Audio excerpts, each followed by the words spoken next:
You know, I've been AWOL for a while. I've been moving, and I have two new decks at the publisher. So I'm back, and I'm going to do a few videos today so I can hopefully get them back to a weekly schedule.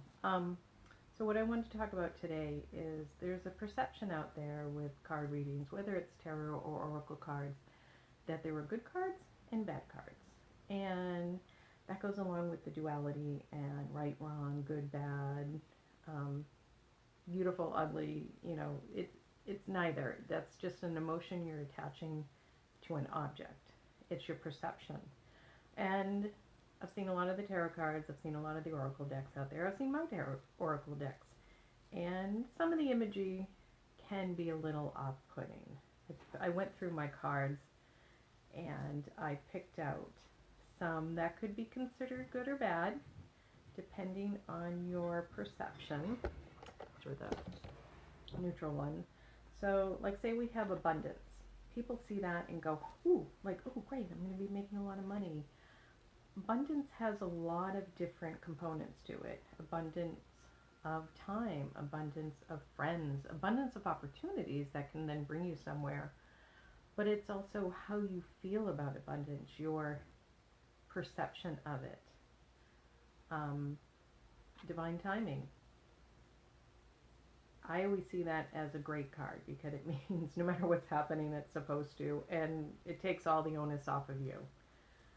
Let's see, some of the bad cards. Struggle. So people see that. I mean, honestly, I see that sometimes, and I go, ugh, here we go. But you never grow without struggle.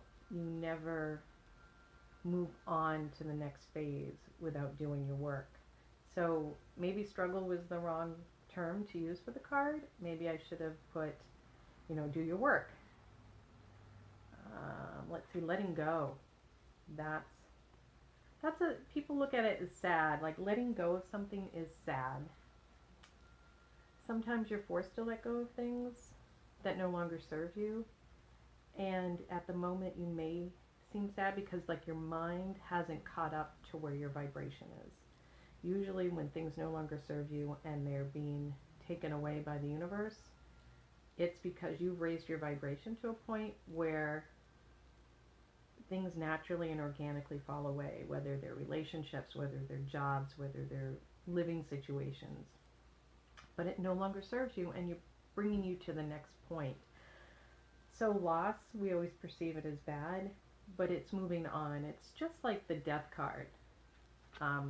Most decks have the death card. The tarot has the death card. I see this card and I'm thrilled because that's a door opening. It's a door closing, but it's another door opening. And that's always good in my eyes.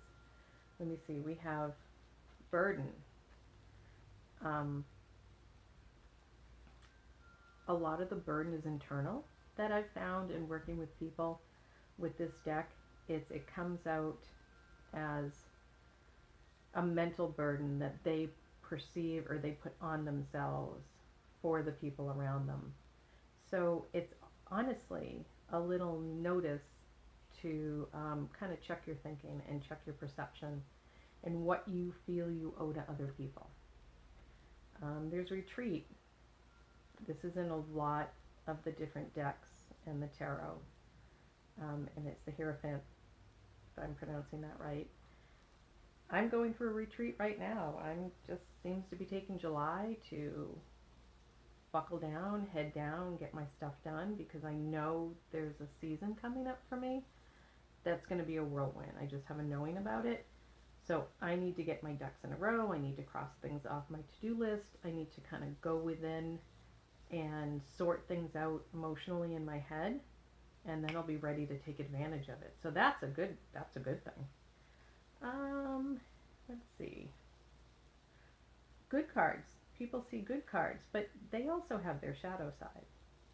Like, let me see, truth. We get truth, and we're like, oh, okay, this is exactly it. This is what I want to hear. Ooh, truth can hurt.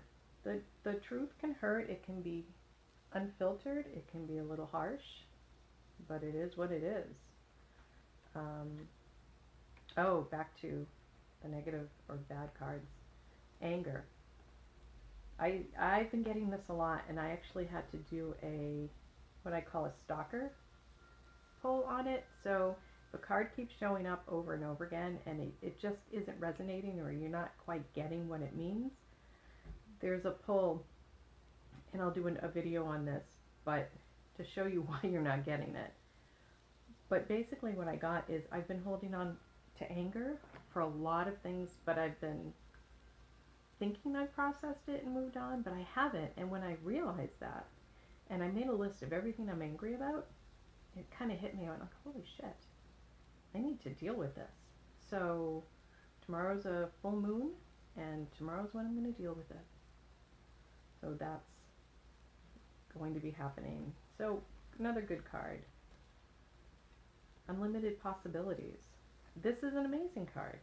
Like, the world is your oyster. Look at everything that's ahead of you. You have ahead of you, but so many people are paralyzed by this. Too many choices. Needing to be told what to do, needing to be given more concrete directions. There's a problem when you have too many choices, and it's called something paralysis, and I can't remember right now because I'm paralyzed. So I'm just saying that all the cards have a dark and a light side, and how it's interpreted has to do with the situation, it has to do with the reading, the placement in the reading, and I always go for the light.